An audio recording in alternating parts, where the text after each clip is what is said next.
Good afternoon and welcome to our fourth Hawkeye Parent and Family webinar of the 2018-2019 academic year.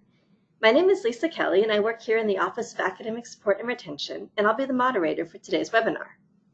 If you are unfamiliar with our webinars, they're hosted on the first Friday of each month from noon to 1 p.m. We hope each one provides you with up-to-date information that may apply to your student's transition here to the University of Iowa.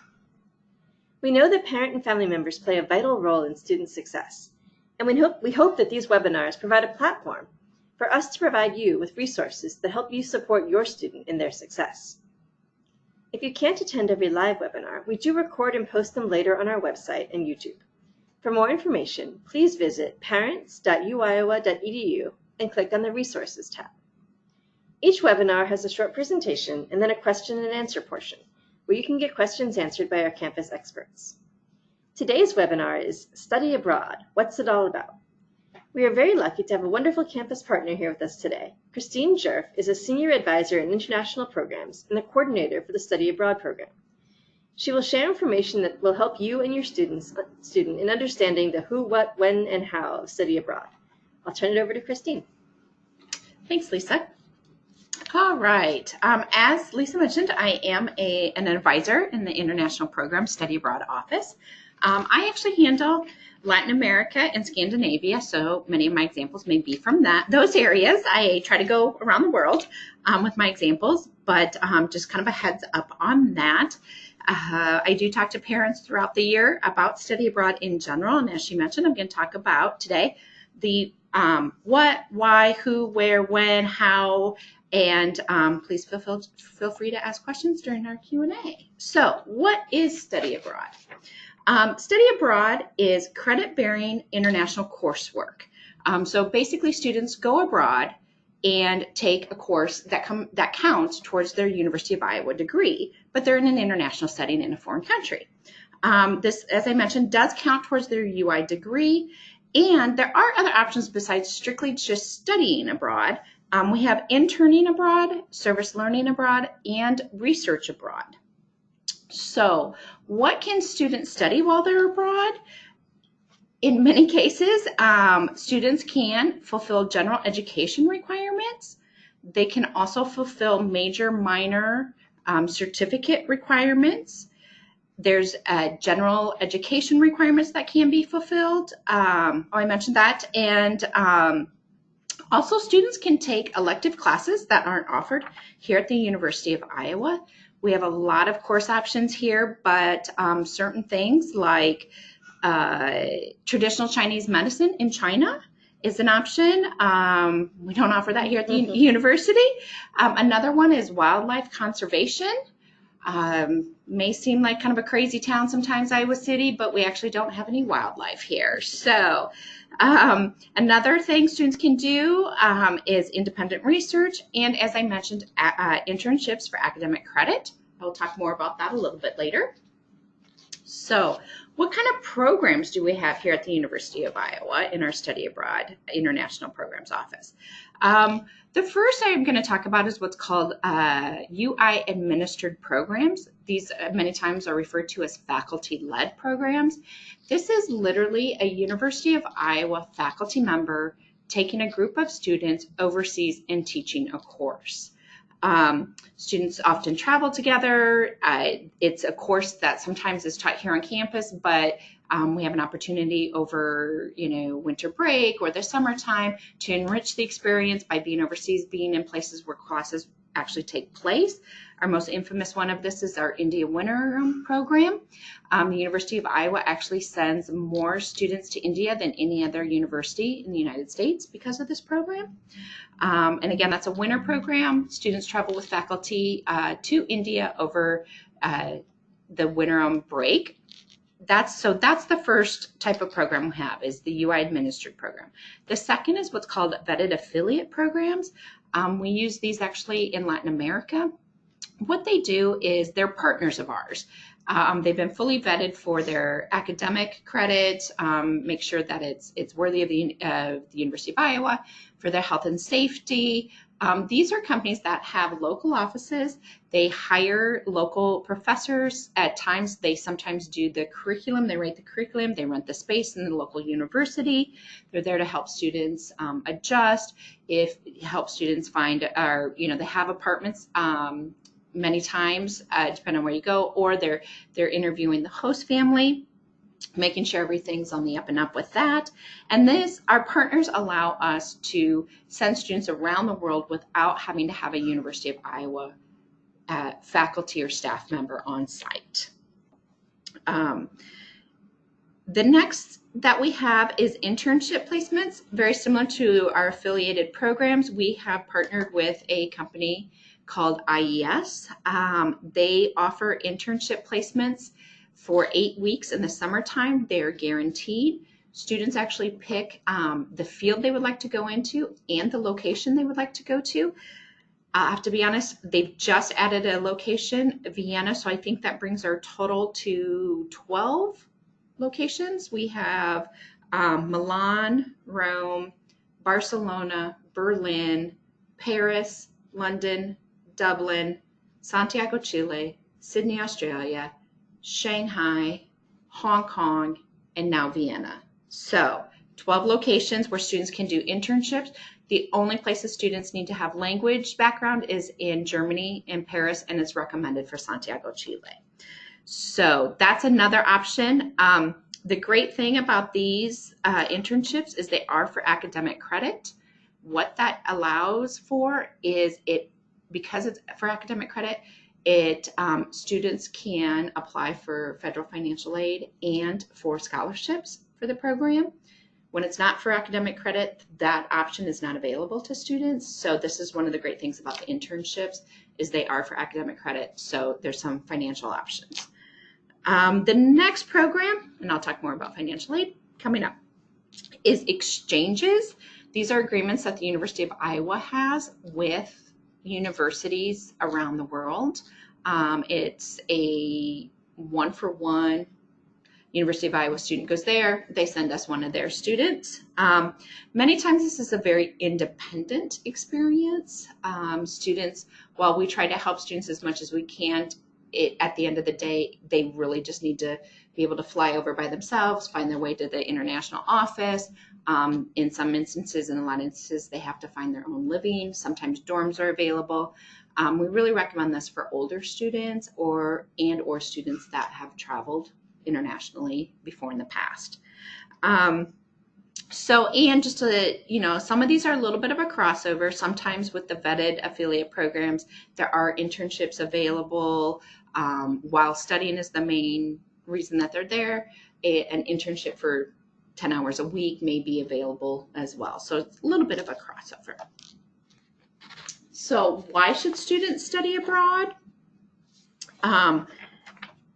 There's several reasons. The first is academic expansion. I put that as number one because I love, I'm kind of a geek. So, but as I mentioned, the type of credits that can be fulfilled, you can do it in just a different cultural context. There's general education courses that all students have to take. And my example is, if you have to take a historical perspectives course, why not do it in France or Germany about World War II, where it actually happened, or in the UK, or, Latin America, history of Latin America while you're in Latin America.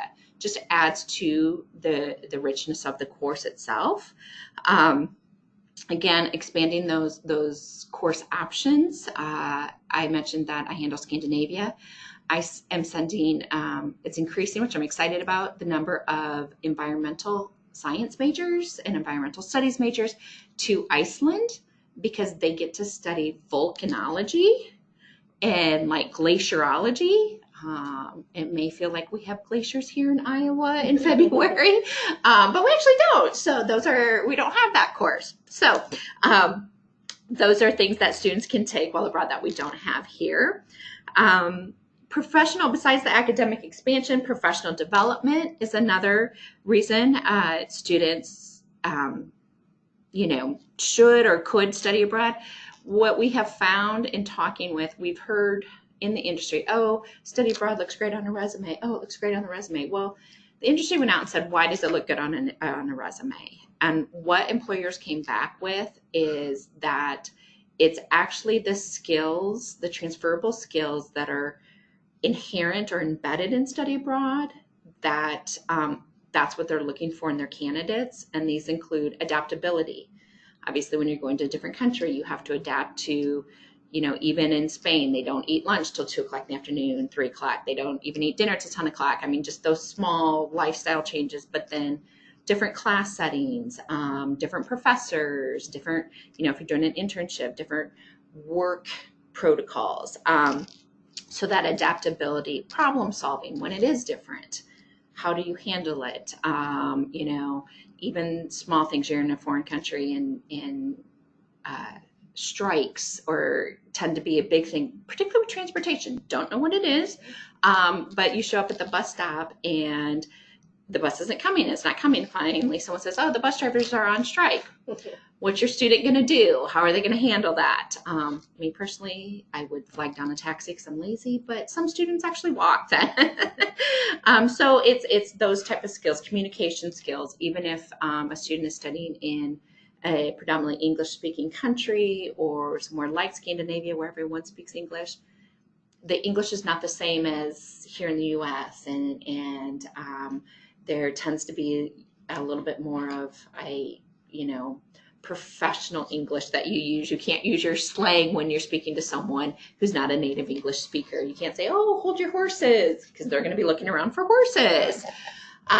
So again, communication skills, the problem solving skills, the adaptability, and then just working in diverse groups, knowing that someone who studied abroad successfully has the ability to work with people that have a different background from themselves and still be successful. So this is the professional development, the professional growth, the personal growth that comes along with it. Students are the ones that actually tell us about how much they grow personally, the independence they find, they do things they never thought they could, their own confidence is raised, their belief in themselves.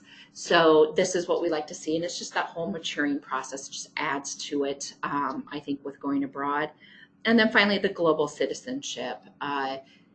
Students, once they've gone abroad, it takes them out of their, whether it's the University of Iowa bubble or the Iowa bubble or the Midwest bubble, whatever it may be. They kind of say, oh, what I do matters.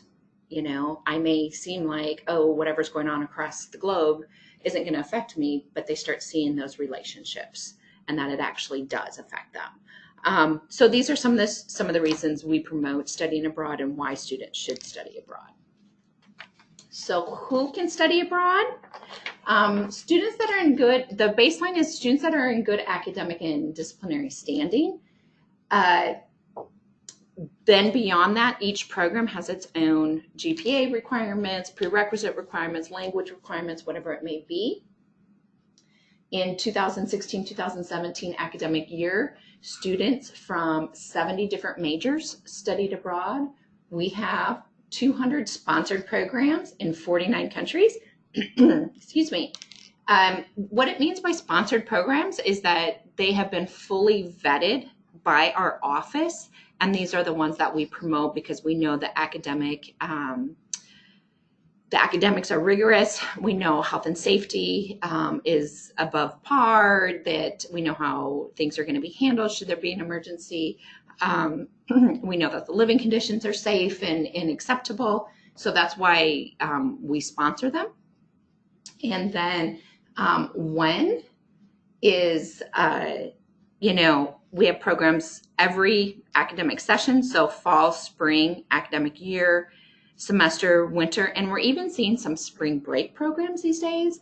Going back to that faculty-led or the UI administered, what some professors are doing is they're offering a spring course with then the option to go abroad during spring break to add to what they're learning in the classroom. Statistically, most students go their junior and senior year, and the reason I say statistically is because once a student finishes the spring semester, of their sophomore year, they're technically a junior. And we send more students abroad during the summer than any other session.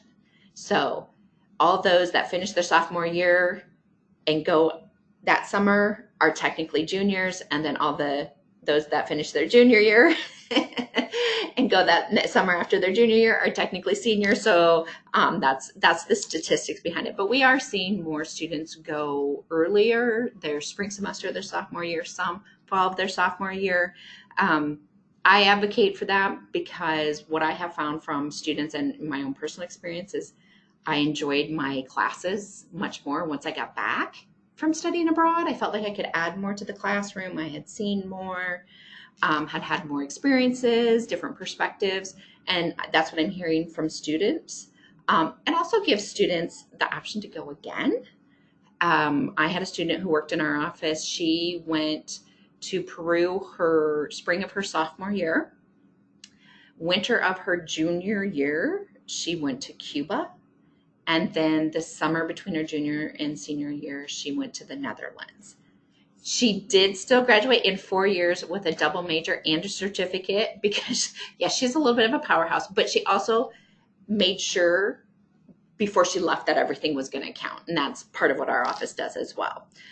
So you can stay, bringing to the next point, students can stay on track and graduate in 4 years with adding study abroad to their college experience.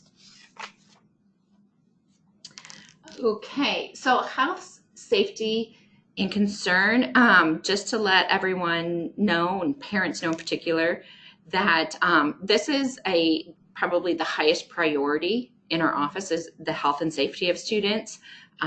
This comes before academics even.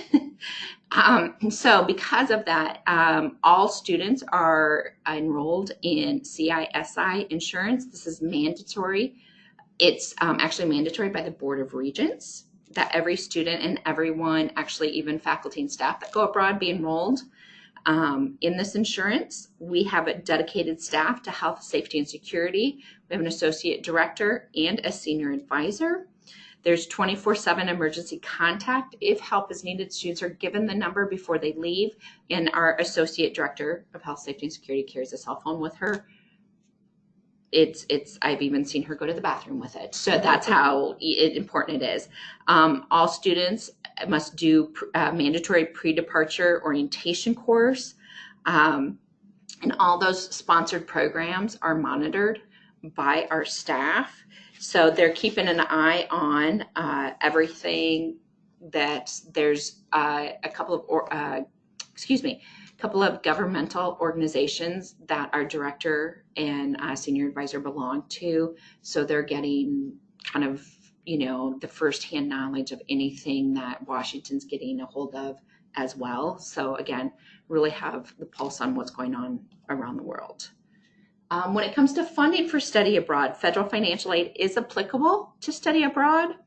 UI scholarships, tuition scholarships also are applicable in most situations.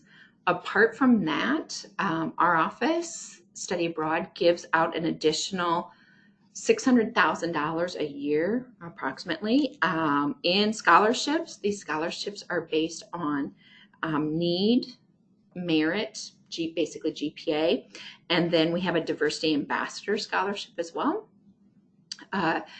Various colleges around campus also give out scholarships specifically to study abroad. I know that Tippy has quite a few, College of Public Health, Engineering, College of Education as well. And those are the ones that I'm just aware of. There's plenty more that we don't have anything to do with that are out there. We also do promote external scholarships, which are national. The Gilman is for those students that receive a Pell Grant. They can apply for the Gilman. The Bourne is for critically studied languages. This is a government scholarship. So many times it's languages and areas of study that the government deems critical to our national security. So there's some scholarships for example, studying Arabic and Farsi, and I believe Mandarin, and languages like that. And then diversityabroad.com is an organization that promotes study abroad to diverse communities. So they also offer quite a few scholarships. So family support for students while in preparing to go abroad, while abroad, and coming home. We talk about planning and goal setting with students when they come into our office, and it's nice to have parents and guardians kind of back us up on this and the seriousness and purpose of why students want to study abroad. Discussing finances and budgeting. I've kind of had to laugh because I've had several students come back and go, yeah, I really had to learn how to budget. Like I blew through my money in the first month. And so, yeah, sometimes it's a new experience. But again, the planning and goal setting, why do students want to study abroad? What do they want to gain from it? What do they want to accomplish? I actually had a colleague who had a student come in and ask a lot of questions and was very serious and really wanted to get down to the nitty gritty about finances and health and safety. And she was really impressed. And she goes, these are questions I usually get from parents. And the student confessed that yes, her parents were making her do a PowerPoint presentation as to, why they should let her study abroad. So we like to see that kind of thing as well. And study abroad it's much like I equate it to much like the choosing a college and going away for college experience. It can be overwhelming because there's so many options, so many majors, so many things to do. In our case, so many places to go, so many experiences to have. They do need to decide that for themselves, but it can be overwhelming. So you need to gauge how much help to assist them with, because they do need to decide for themselves. They need to do, there's a lot of paperwork that they need to do that parents can't do for them. But at the same time, if it's too overwhelming, it becomes a burden. I saw this with my niece actually and my sister. So there's that fine line to walk with assisting them and yet letting them, make some decisions. Talk to them about health and safety as you would with coming to the University of Iowa in Iowa City. And then support while abroad. I can tell you, I've had this experience with students. They're panicking. Oh my gosh, I can't get a class. I don't know what's going on, or something like that. And you get the panic phone call, and then you say, well, go talk to this person or go talk to that person or do this. And then you never hear from them. And you're like, okay, what happened? Because you'll hear the panic side, but you may not hear the resolution side. So that's something that can maybe be expected. I'll just say it has happened in the past. So, and that is all I have actually. So very open to questions. Okay, so we will now move into the question and answer portion of the webinar. Please remember that our presenter is unable to answer questions about specifics about your student's experience, but she can provide information that might be helpful in guiding your student. If you have a question, type it into the question box on the side, and we will then read the question so all participants can hear, and then Christine will answer the question. If we're not able to get to your question, we will follow up with you via email. So we'll just pause for a brief second to look for questions.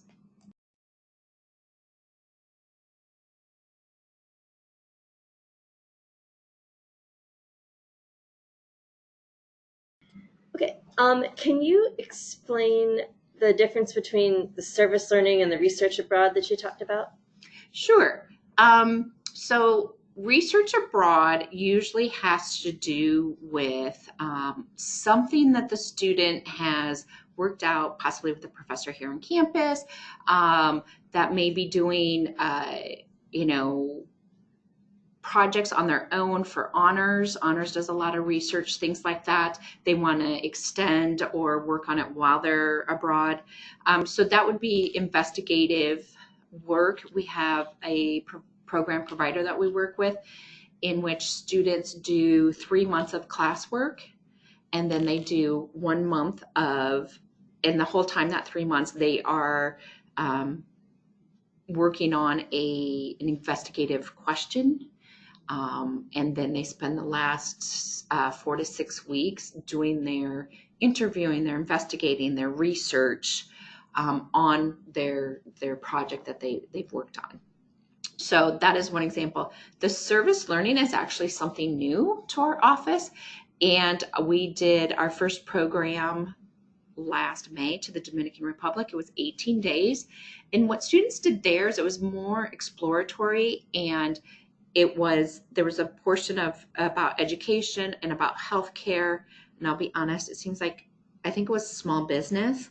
And what students did was they worked with non-governmental agencies and different nonprofits in the Dominican Republic on those 3 areas. So they volunteered, they visited classrooms, they visited small businesses to learn about that and to also help out in, again, volunteering. But it was service-based, so you're actually providing a service. Mm-hmm. So that's the difference between the two. One is more, I've got this burning research question and I want to find out the answers. And the other one is like, let's see how this works. Let me help out. Let me have this experience of volunteering, learning about maybe something that I'm not that familiar with, and how it functions in another country. Okay. This is always, what are the most popular study abroad programs? Again, we're going to go back with statistics. The 3 most popular countries are Spain, Italy, and the United Kingdom. So that's just, I don't know why. I mean, I can say that I think the UK is pretty obvious because people think of, I need to go, I don't speak a foreign language, I need to go to some place that speaks English. Spain is a lot of Spanish, obviously minors and majors, and it's just like that's where Spanish came from, so that's where you go. But Italy, when I got into the industry was the one that threw me. And I think it's just we see so much on TV, and historically we hear about the Romans and then the food. I think it's just like a combination of things. But I can tell you that what we call Oceania is becoming more and more popular. That's basically Australia and New Zealand, getting a lot more interest in those areas. And I've actually seen an uptick in Scandinavia, which, an uptick for me is an extra 1 or 2 students a semester. So I like that. So those are the most popular. Okay. So thinking about resumes, is one type of study abroad better than another? Like, is it better to do an exchange program versus an affiliated program? Like, what is kind of the top kind of program? And that's actually an excellent question, Lisa. It doesn't matter what type of program it is, because where the type of program comes into play is actually the student's own experience. I have students that don't have passports, and so it's sometimes better if they go on a UI administered program where they're traveling with the faculty, other UI students, because they've never traveled abroad. They've never, flown internationally. And then, I have a student, as an example, I had a student last year, and she did a year-long study abroad when she was in high school to France. She did a gap year after graduating high school to Brazil. And so she's very well traveled. She was going to Argentina for a year.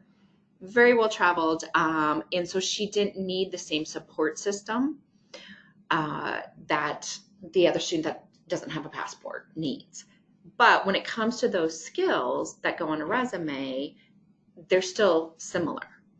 It's still being able to be adaptable. It's still being able to problem solve. So, no, I wouldn't say that the type of program has anything to do with what looks best on a resume. Okay. And can you talk a little bit about timeline? Like, if my student's interested in going, they want to talk to you in the spring, can they go in the summer? What does it take from like inquiry to getting on a plane? Another excellent question. I always tell students it's never too early to start planning. And in fact, we started keeping track of it. Statistically, students have a better shot. That's not the right way to say it, but students that study abroad have a higher probability of graduating in 4 years than students who do not study abroad. And it has to do with planning. So because students that study abroad tend to start planning, arranging what classes they're going to take so they can take certain classes abroad. So I always tell students, if you're interested in studying abroad, tell your academic advisor as soon as you get on campus. However, I usually say from inquiry to getting on the plane should be about a year.